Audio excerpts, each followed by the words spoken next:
अभी जो हमारा इस पर्टिकुलर सेशन में जो टॉपिक है वो है implementing details operation in database first approach. पिछले टॉपिक में हम लोग देखें कि लिस्ट ऑपरेशन कैसे इंप्लीमेंट करते हैं, अब हम लोग देखेंगे कैसे डिटेल्स। तो डिटेल्स के लिए क्या करना होगा, क्योंकि कोर्स से रिलेटेड काम कर रहे हैं, तो कोर्स से रिलेटेड काम कर रहे हैं तो जो तुम्हारा कोर्स कंट्रोलर है इसके अंदर हम लोग एक और एक्शन मेथड बनाएंगे, पब्लिक आई एक्शन रिजल्ट, और उसका नाम क्या दे देंगे, डिटेल्स। अब डिटेल्स में क्या होता है कि डिटेल्स में एक पर्टिकुलर रिकॉर्ड को सर्च किया जाता है और उसका डिटेल्स दिखाया जाता है। तो रिकॉर्ड को सर्च करने के लिए वहां से क्या आता है, आईडी आता है। यहाँ पे आईडी नाम से वेरिएबल बना लेंगे। एक बार जब आईडी नाम से वेरिएबल बना लिए उसके बाद अब आपको पहले चेक करना पड़ता है कि आईडी आया है या नहीं आया। तो हम लोग चेक कर लेंगे if ID equals to null. और एक और चीज हो सकता है कि हो सकता है कॉन्टेक्स्ट ही ना बना हो, तो कॉन्टेक्स्ट ही ना बना हो या ठीक से यहाँ पे इनिशियलाइज ना हुआ हो तो कॉन्टेक्स्ट में भी नल हो सकता है। दोनों ही केस में हम लोग क्या करेंगे, तो एक और लिख लेते हैं कॉन्टेक्स्ट इक्वल्स टू।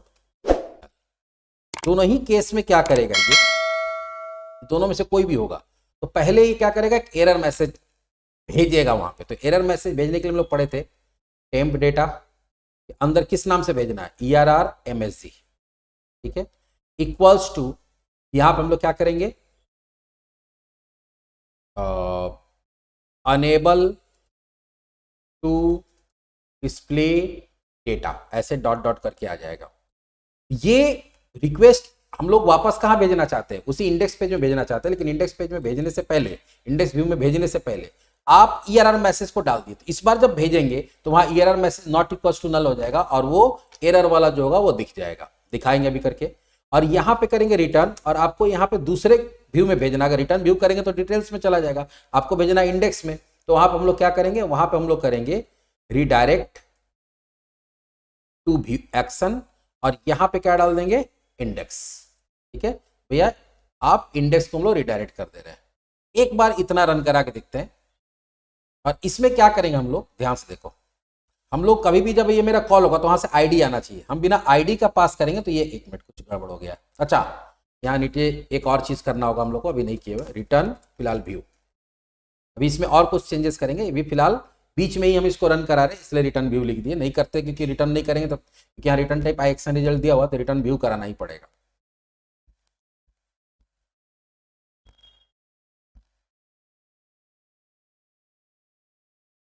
यहां से चलेगा कोर्स में, तो इसका तो इंडेक्स कॉल हो जाएगा, इंडेक्स कॉल होगा तो काम हो गया। लेकिन अब यहाँ पे क्या करते हैं, हम कोर्स के अंदर का इंडेक्स जैसे डायरेक्ट कॉल कराते थे उसकी जगह किसको कॉल कराते हैं, डिटेल्स को। लेकिन यहाँ कोई आईडी पास नहीं किया, अभी ध्यान देना, कोई आईडी पास नहीं किया, एंटर मारते हैं, क्या आया, error unable to display data. जो वहां से मैसेज पास किया तो वही आ गया। क्यों, क्योंकि हम लोग आईडी जब पास नहीं किए तो आईडी नहीं पास करने से क्या हो गया, आईडी में नल आ गया, नल आ गया तो और में यहाँ और है, दोनों में से कोई भी एक कंडीशन ट्रू, तो ये एरर मैसेज डाल के वापस इंडेक्स को ही भेज दिया। लेकिन अगर आईडी नल नहीं है तब अगला काम क्या करना पड़ेगा, देखो तो यहाँ पे वही चीज लिखा हुआ है। अगर आईडी नल नहीं है तब आपको सबसे पहले जो आईडी आया है उसका एक पर्टिकुलर रिकॉर्ड को सर्च करना पड़ेगा, कहां पे, कोर्सेज के अंदर। तो यहाँ पे crs.context.find यूज करेंगे। तो पहले क्या होगा, where crs, एक पर्टिकुलर कोर्स का ऑब्जेक्ट बना रहे हैं, यहाँ पे लिखेंगे कॉन्टेक्स्ट डॉट, किसमें सर्च करना है, कोर्सेज में सर्च करना है, क्योंकि वहां तो स्टूडेंट भी है कॉन्टेक्स्ट में। और उसमें क्या करना है, फाइंड करना है। किसको फाइंड करना है, इस पर्टिकुलर आईडी को जो आया है। अगर वो आईडी आया होगा तो यहां से रिटर्न कर देगा, ठीक है। और अगर आईडी नहीं होगा तब, तो यहाँ पे एक और काम करेंगे, देखो यहाँ पे हम नहीं लिखे लेकिन मेरे दिमाग में भी आ गया तो करते हैं।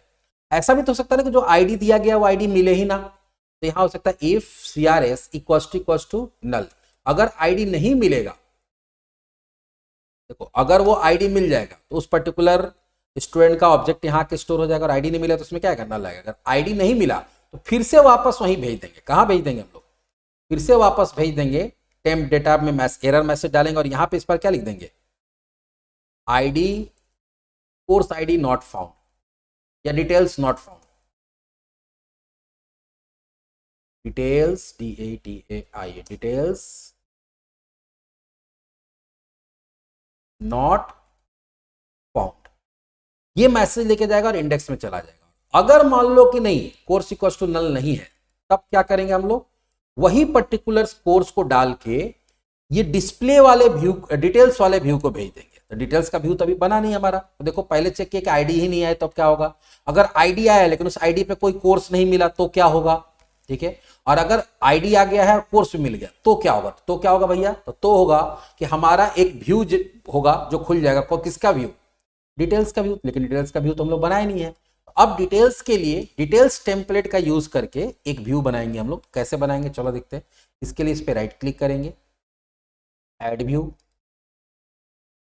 रेजर व्यू, और यहां क्या करेंगे, ऐड। इस बार हमारा जो टेम्पलेट होगा वो लिस्ट की जगह क्या हो जाएगा, डिटेल्स हो जाएगा।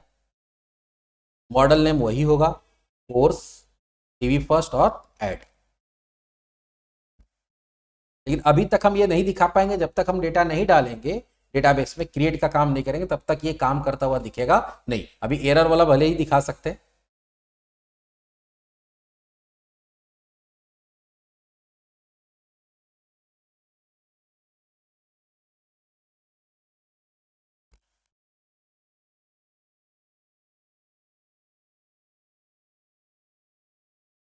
ठीक है, यहां लिखते हैं अपने हिसाब से, एडिट भी कर देते थोड़ा बहुत, डिटेल्स ऑफ कोर्स। यहाँ पे हेडिंग, उसका टाइटल बार में भी डाल देते, डिटेल्स ऑफ कोर्स।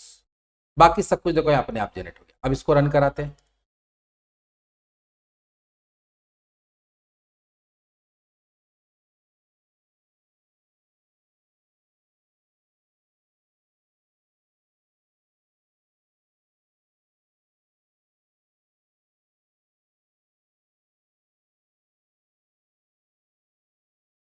यहाँ से कोर्स में चले गए, इंडेक्स को कॉल कराएगा क्योंकि वहां इंडेक्स को लिंक करके रखे हम लोग। यहाँ कोई हमारे पास अभी कोर्स है ही नहीं कि यहाँ पे हमारे पास क्या होगा, डिटेल्स का कोई लिंक आएगा। तो चलो यहाँ डिटेल्स डालते हैं। तो डायरेक्ट डिटेल्स डाल दिए, तो क्योंकि आईडी नहीं गया था इसलिए मैसेज आएगा। लेकिन हम आईडी भी देना चाहते तो आईडी कैसे दे सकते हैं, स्लैश करके या कोई एक नंबर दे दो 4। या क्या आ रहा है, एरर 404। लेकिन 404 तो आना नहीं चाहिए था। अच्छा चेक कर लेते क्यों आया।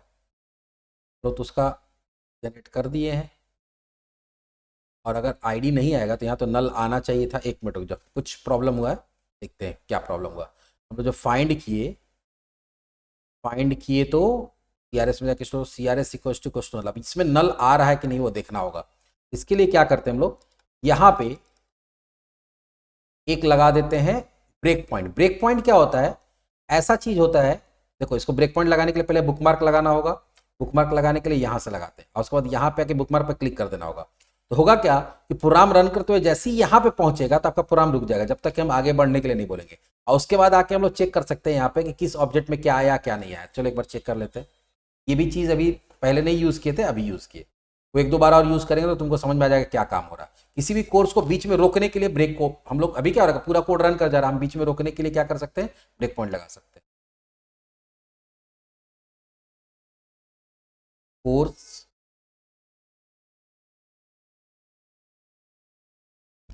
और यहाँ पे डाल देते हैं 4। नहीं कुछ एरर आ जा रहा है ऊपर में, यहाँ तक पहुंच ही नहीं रहा है। ठीक है देखते हैं क्या प्रॉब्लम है। यहाँ से ब्रेक पॉइंट हटा दिए।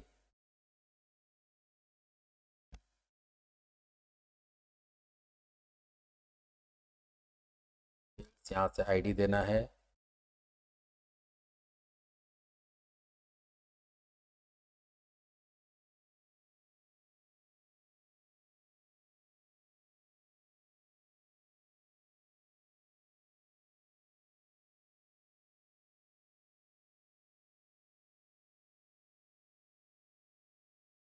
कोर्सेज कोर्स स्लैश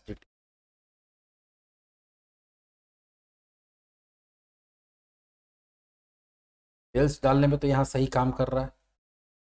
जब हम लोग का आईडी नहीं जा रहा तो सही काम कर रहा है, आईडी जा रहा है तब प्रॉब्लम हो रहा है। तो देखते एक बार क्या हुआ, कोर्सेज डॉट फाइंड यहाँ तक तो सही है। एक बार इसको हटा के देखते। अच्छा यहाँ पे देखो प्रॉब्लम है। यहाँ प्रॉब्लम है कि हम लोग यहाँ पे सीआरएस पास किए ही नहीं है डिटेल्स में, इसलिए भी दिक्कत हो सकता है। एक मिनट।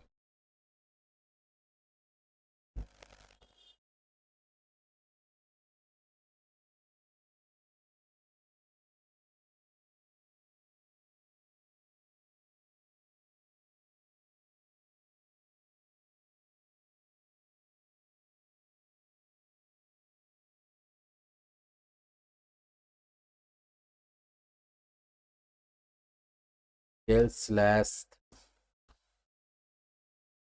देखो आ गया, वहां पे कुछ गड़बड़ था। अब यहाँ डीटी इसलिए आ रहा है क्योंकि वहां पे शायद हम लोग से गड़बड़ हो गया। यहाँ पे details not found for course, जो भी कोर्स दिया गया उसका डिटेल्स नहीं मिल रहा। अब हो गया हमारा प्रॉब्लम सॉल्व। यहाँ पे CRS लिखना भूल गया था क्योंकि उसको देना पड़ेगा ना व्यू के लिए कि किस चीज का डेटा दिखाएगा वो। देखो दो तरह का एरर इसी में आएगा, एक आईडी ही नहीं पास करेंगे तो अलग एरर आएगा, और अगर आईडी पास कर दिए लेकिन गलत आईडी चला गया है, जो आईडी है ही नहीं, तो अलग मैसेज आएगा। देखो तो अभी तुम्हारे पास तो कोई भी कोर्स नहीं है, कोई भी कोर्स नहीं है, तो क्या होगा, details not found for course, उसका मिल ही नहीं रहा है। देखो क्लोज करने पे क्लोज भी हो गया। तो इस तरह से हमारा क्या हो सकता है, इस तरह से हम लोग डिटेल्स वाला भी बना सकते हैं। ठीक है, ये चीज को हम वापस डाल देते हैं क्योंकि इसमें हम थोड़ा चेंजेस किए, नोट्स में ये चीज नहीं डाला हुआ है, तो नोट्स में हम इसको भी ऐड कर देते हैं।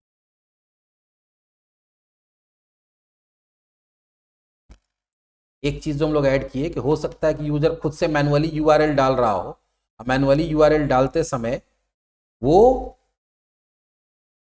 गलत आईडी डाल रहा है, तो वहां पे भी वो क्या होगा, एरर मैसेज के साथ रीडायरेक्ट हो जाए।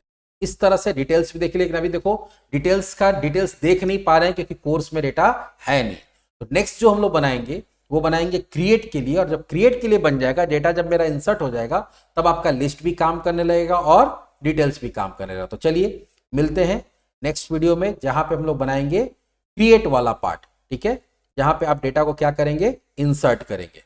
इसमें भी देखो ये हुआ, ये बना के फिर हम लोग क्या करेंगे, इसके फोल्डिंग मेथड से डिटेल्स के थ्रू उसको जनरेट कर देंगे, काम हो जाएगा। तो वो तो लिस्ट का था, सॉरी गड़बड़ हो गया। ये जो हम लोग एडिट कर दिए, ये लिस्ट वाले को एडिट कर दिए। लोग को एडिट किसका करना था, डिटेल्स वाले का।